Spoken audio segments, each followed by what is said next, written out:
Thank you for taking your time with us, Amir Avivi, and welcome. Thank you very much. My first time in Oslo. You're so warmly welcome. Thank you very much. You have been working in the IDF for many years, and you have a long CV with them. But first, what is your background? What's your history? Well, Doug, I come from a family that has been living in Jerusalem 15 generations. Wow. Long time. My family was expelled from Spain. They moved to Saloniki. And from Saloniki in 1620, they arrived to Jerusalem. At the time, Jerusalem was just the old city inside the walls. So they lived in the Jewish quarter. Pretty amazing, by the way, that Jerusalem for 2,000 years stayed inside the wall until the Jewish people came. What you see today is just the moment the Jews came and started building Jerusalem again. This is how uninteresting Jerusalem was to the Muslim world and also to the Christian world until, we came and built it back. Exactly. And then, I was born in Jerusalem, but most of my young life I spent outside of Israel. My father was a diplomat. So from really the moment I was born, we moved around every 2.5, 3 years. I lived in Italy, in the Ivory Coast, in Africa, in Chile, in Argentina.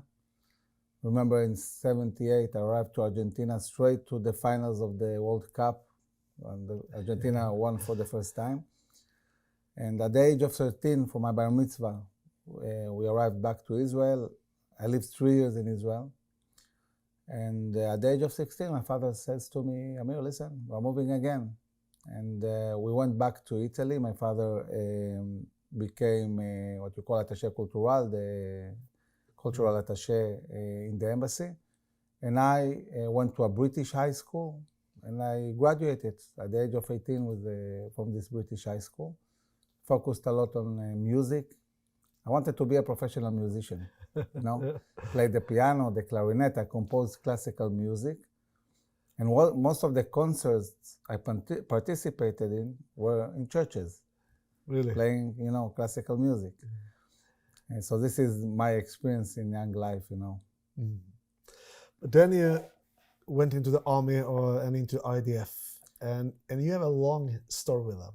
Yes, I came back to Israel to join the army at the age of 18, as all Israelis do. My parents were still in Rome, so I came alone. And I joined the army in August 87, just before the first Intifada, which erupted in December. So my first months in the army were, really, I would say almost shocking, because really it was very, very extensive, strong and extensive what we saw in the first Intifada. I joined the combat engineers, and most of my career I did in the combat engineers, from simple soldier to platoon commander, company commander, and eventually in April 2002, at the beginning of Operation Defensive Shield, I became battalion commander. I received command of 800 soldiers. And in that time, I experienced the fiercest fight I experienced in all my 30 years. In Judea and Samaria, fighting Palestinian terrorism. We had at that time 1,000 Israelis killed by suicide bombers. So we went on the offensive, and we found ourselves for 10 months, day and night, fighting Palestinian terrorism. And after 10 months, my soldiers were really tired. And the command says to us, you have 3 weeks to organize. You are going to 10 months more. And I was sure, wow, it's a lot, I took all my soldiers to speak with them, 800 soldiers. And I found myself asking them a really strange question. How many of you have ever been in Jerusalem in your life? And I found that half of my battalion, 400 soldiers, have never stepped foot in Jerusalem. Wow. And it was shocking. And then I asked the other half, how many of you were in Jerusalem? How many of you went to the Wailing Wall, to the Kotel? And half of them have never been. So I had 3 weeks, 1 week vacation, 1 week to organize the equipment, and 1 week of training. Now, to train a battalion like mine, it's 4 months at least. 1 week. And I said, you know what, we're not training. We're going to Jerusalem. and I took 800 soldiers for a whole week to Jerusalem. We visited, David City, the Kotel, the tunnels, the old city, the new city, the Knesset. In the last day, 800 soldiers sat at the house of the president and talked to the president of Israel. And when we went back to operate, this was a completely different battalion. They were full of spirit, very strong, and they excelled to such an extent in combat that the chief of staff of the army, after half a year of operation, called me and said, Amir, what's going on? Your battalion is really doing an amazing job. And I said, it's all about spirit. I told him about Jerusalem, and he got so excited that he nominated me at the end of my position as battalion commander as aide-de-camp of the chief of general staff. So from the tactical level, from commanding a battalion in combat, I found myself 2 years later in the headquarters of the army in Tel Aviv, with the chief of staff, working with the prime minister and the minister of defense and all the generals, very different position. And there really I got the big picture of what's going on in the army. And from there onwards, I, continued my career until I retired 30 years of service as a general. Wow. Israel is battling on different levels. Which one are the biggest? Well, I published lately a book that really summarizes the biggest challenges that Israel and the Jewish people are facing. And I would say there are four existential or potentially existential threats that we are facing. And from all these different challenges, maybe Israel is dealing with one, seriously. So I would say that looking from outside inside, one of the biggest challenges, of course, everybody is noticing is Iran and its proxies. This whole system, which includes Iran, that is aspiring to nuclear weapons, but it's also the militias that are building. It's Hezbollah in the north of Israel with more than 100,000 rockets and missiles. It's Hamas and Islamic Jihad in Gaza, which are also have tens of thousands of rockets. It's militias in Iraq and in Yemen that are also building capabilities. And overall, this threat, when you look at it, it's about rockets, it's about missiles, it's about drones, and about commando forces that are spread along our borders. This is the kind of threat, and this is the main threat the Israeli Defense Forces are building themselves for. And I think that the government, the army are very aware of this huge challenge, and Israel is preparing. It's a tough challenge, it's big, but at least we are aware and we are preparing to deal with this. The second challenge, I would call it the Arab-Israeli conflict within the borders of the land of Israel. It's a different way of looking at things, because when I'm talking about this conflict, I'm saying basically it's the same conflict from 100 years ago. Yes, you have new players, you have a Palestinian Authority, you have Bedouins in the Negev, you have Israeli Arabs in the north and in big cities. But when you look at this system and the way it operates, it has the same logic. You see a huge effort of Arabs all over the land to grab illegally land. You see it in Judea and Samaria, you see it in the Negev, you see it in the Galil. And it's done in a way that is similar to what we did in the beginning of Zionism when we started building our country, and the British were controlling the land.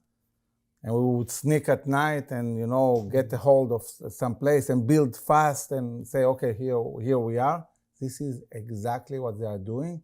And it's not by chance. They really learned the way Zionism operated, and they're doing the same. They're also trying to undermine the security of Jews everywhere. And today, Jews in Israel are challenged talking about personal security all over the place. It's in the mixed cities, in the Negev, in the Galil, in Judea and Samaria. And when in the last elections, we asked the society, what is the most important issues for you? When you go to elections now, number one was personal security. Number two was cost of living. This is the two basic things humans want. They want to be secure and they want to make a living, right? Yeah. And personal security was a big issue. So there is a conflict going on, and I can say that from the beginning of the State of Israel all the way to the 80s, maybe beginning of the 90s, Zionism had the upper hand. We were winning. I think there is a big change in the last 30 years. And at the moment, I think that what we are seeing on the ground, we are retreating, not winning. And this needs to change. This is a huge issue. Now, the problem is that the government sees many trees, they don't see the forest. They don't view everything that's going on inside Israel as one big existential campaign against Israel. There is, we described it, it's like the story of the frog, that if you take a frog and throw it into boiling water, it will jump out. But if you put it in, water that is not hot, and then you warm it, the frog will stay inside until it will die. So we are inside, and the water is being boiled. And maybe some people think we're in a jacuzzi or something, but it's not a jacuzzi. We're being boiled, and it's an ongoing process, and we need to understand what's going on. And I think that we see this understanding in the society today. I think part of the reaction and the fact that this government was chosen was a reaction saying, guys, we are not taking care of our personal security. We want tougher guys. We want guys that understand what's going on to deal with this. So this is two big challenges. The third challenge is everything that has to do with delegitimation, with the international court, with anti-Semitism that is spreading all over the world. I think that anti-Semitism today is higher even than it was before the Second World War. And Jews are not safe. Jews are not safe. Also, Israel is challenged internationally with the UN and the European Union, and we're not putting enough resources and effort to really fight this huge challenge. It's growing and growing, and we need to really understand that this needs to be a priority. Now, I can tell you that when we asked the Israeli society, how important is this issue to you? It was number 10 out of 10 places. It was the last one, and really almost unimportant at all, because Israelis are busy with their own issues. They're not looking at what's going on with the whole Jewish world. The government cannot afford not to look. And politicians, unfortunately, usually are more focused on what their voters want.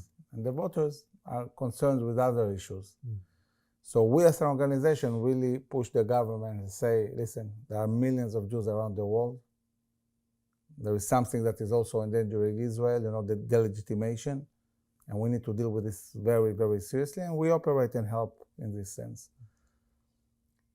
But the biggest challenge of all, it's not Iranians, and it's not Palestinians, and it's not anti-Semites. It's us.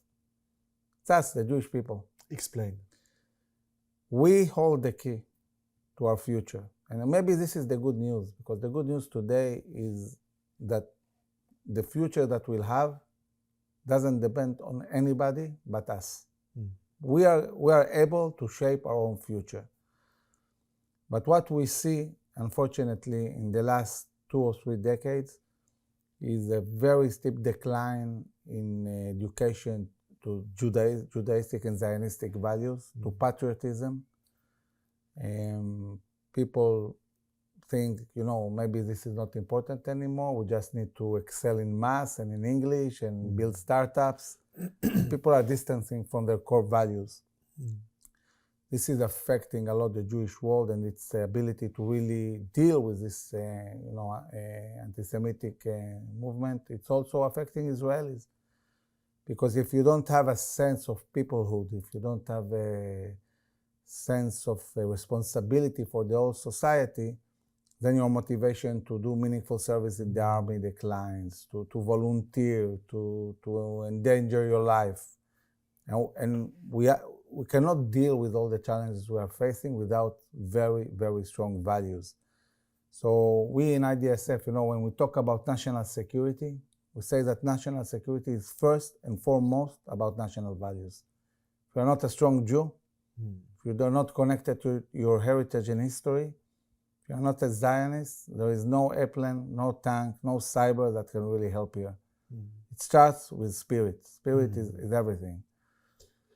Some years ago, 3 years ago, you established this organization, Israel Defense and Security Forums, and you're now followed by thousands of officers.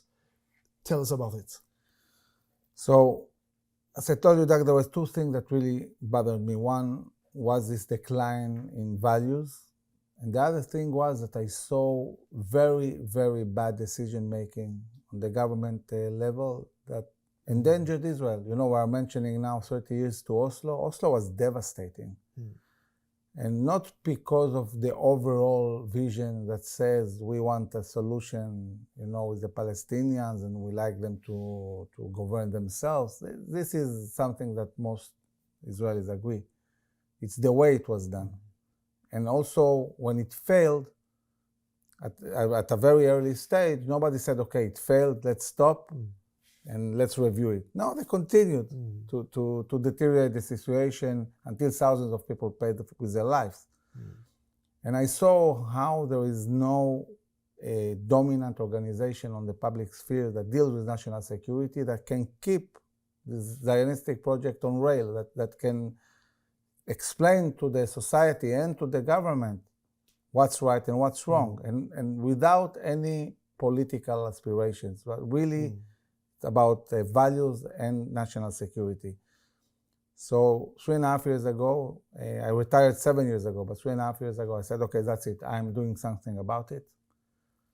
I called a few generals and I said, listen, we're getting organized. We're building a new NGO and movement in Israel to really secure Israel for generations to come. In a week, I had like 7, 8 high-ranking officers. And a week later, we still don't have anything. Suddenly, I hear Prime Minister Netanyahu saying, I want to apply sovereignty in the Jordan Valley. And immediately he got attacked, from different places. And I thought to myself, wow, sovereignty in the Jordan Valley, this will secure Israel for generations. This is a huge deal. But, I don't have an organization yet, not a bank account, nothing. But I felt I need to do something. So I was working with a girl that was helping me build the organization. She was an expert on marketing and building organizations. And I phoned her and I said to her, listen, by tomorrow morning, I need a logo. She says to me, are you crazy? You know what's branding? You know what it means to do a branding for organization? It takes 6 months. I said, okay, no problem, but I need the logo tomorrow morning. So by tomorrow morning, I had the logo, the same one until today. And I wrote a letter to Prime Minister Netanyahu saying that we, IDSF movement, 7 people, movement, we call for, applying sovereignty to Jordan Valley and explained why and so on. And because we didn't have a budget, we sent it on WhatsApp group. And it got viral all over the place because nobody heard generals speaking like that. And then another organization asked us, can we publish your letters? It's amazing. We haven't heard something like that from generals. And it was published in the newspapers. And the day it was published, hundreds of officers started phoning me, asking me, what is this organization? We want to join. So in 2 weeks, we were 300 officers.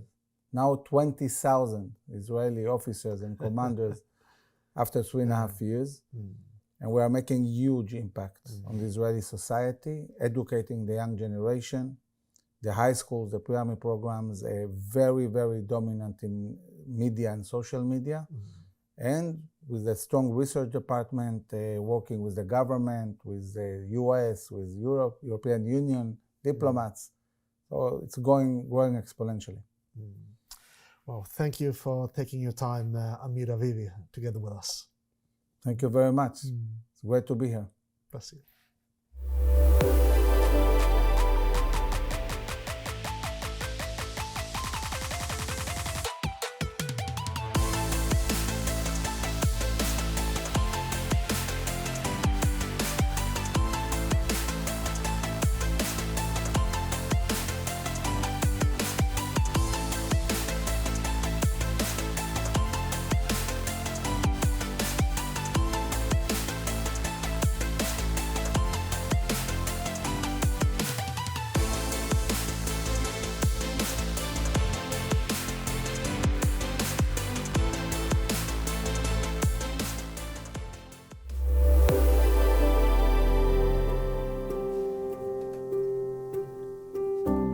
נכנסתי, ואני גרה פה כבר כמעט 3 שנים. יש לי חדר נפלא, שקט, שאני יכולה לחיות בו כמו בבית. אני לא צריכה לעשות שום דבר, לא צריכה לסחוב ממכולת, לא צריכה לבשל. הכל מוכן, ומנקים לי פעם בשבוע, וחיים מאוד מאוד נוחים, ומלאים עם חברות חדשות. ויש לי חיים מאוד נוחים שלא היו לי אף פעם בחיים, עד שבאתי הנה. ואני מאושרת. נודע לי שכל הבניין הזה מאורגן על ידי שגרירות נוצרית בירושלים, והם עוזרים לנו, שזה באמת תענוג לחיות פה. תודה רבה רבה, ומקרב לב עבור העזרה שלכם, ואין לי מילים להגיד כמה שזה יפה שאתם עוזרים לנו, שכל כך נחוץ לנו עזרתכם. תודה.